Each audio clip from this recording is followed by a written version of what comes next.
రోడ్లపై ప్రయాణం చేస్తున్న సమయాల్లో అనుకోని సంఘటనలు జరుగుతుంటాయి. ముఖ్యంగా ట్రాఫిక్ రద్దీ ఉంటే పక్కనున్న వెహికల్స్ తగలడం వెరీ కామన్. ఇలాంటి విషయాలను కొందరు లైట్ తీసుకుంటే ఇంకొందరు మాత్రం సీరియస్గా తీసుకుంటారు.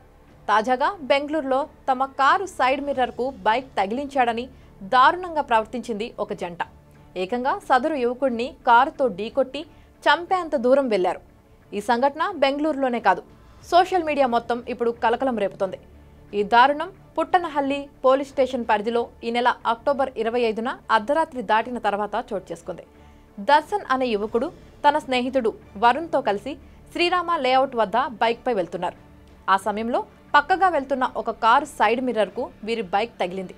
అయితే అది విరిగిపోయింది. కారులో ఉన్న మనోజ్ కుమార్, ఆయన భార్య ఆరతి శర్మ ఆగ్రహంతో బైక్ రైడర్లను ఆపారు. ఇద్దరి మధ్య మాటామాటా పెరిగి తీవ్ర వాగ్వాదం జరిగింది.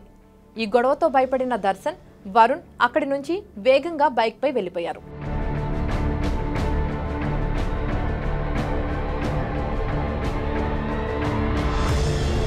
సైడ్ మిర్రర్ వివాదంపై పగ పెంచుకున్న మనోజ్ కుమార్, ఆరతి శర్మ దంపతులు తమ కారులో ఆ యువకులను సుమారు 2 కిలోమీటర్ల దూరం వరకు వెంబడించారు.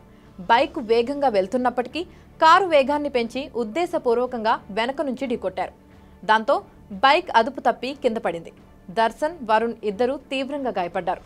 ఈ దారుణానికి ఒడిగట్టిన దంపతులు కారును ఆపకుండా అక్కడి నుంచి పారిపోయారు. గాయపడిన యువకులను స్థానికులు గమనించి వెంటనే ఆసుపత్రికి తరలించారు. అయితే తలకు తీవ్ర గాయాలైన దర్శన్ ట్రీట్మెంట్ పొందుతూ మరణించాడు. మృతుడు దర్శన్ ఫుడ్ డెలివరీ ఎగ్జిక్యూటివ్గా పనిచేస్తున్నట్లు పోలీసులు తెలిపారు. వరుణ్ మాత్రం ప్రాణాపాయం నుంచి బయటపడ్డాడు. ఈ దారుణ సంఘటన జరిగిన తర్వాత నిందితులు చేసిన పని మరింత ఆశ్చర్యం కలిగించింది.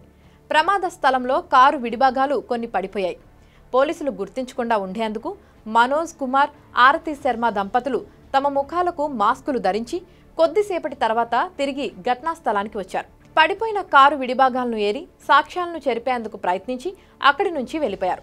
ఈ మొత్తం తతంగాన్ని ఆ ప్రాంతంలోని నిఘా కెమెరాల్లో రికార్డయ్యాయి. మొదట దీన్ని హిట్ అండ్ రన్ కేసుగా భావించిన పోలీసులు సీసీటీవీ ఫుటేజ్ను విశ్లేషించాక అది ఉద్దేశపూర్వక హత్య అని నిర్ధారించారు. వెంటనే పుట్టనహల్లి పోలీసులు నిందితుల కారు నెంబర్ను ట్రేస్ చేసి అక్టోబర్ 29న వారిని అరెస్టు చేశారు.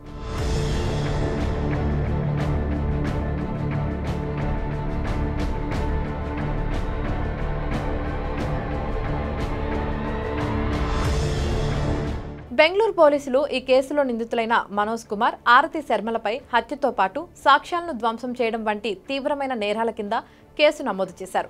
కేవలం ఒక చిన్న సైడ్ మిర్రర్ వివాదం కారణంగా వెంటాడి కారుతో గుద్ది చంపడం ఎంతమాత్రం సహించని నేరమని పోలీసులు తెలిపారు.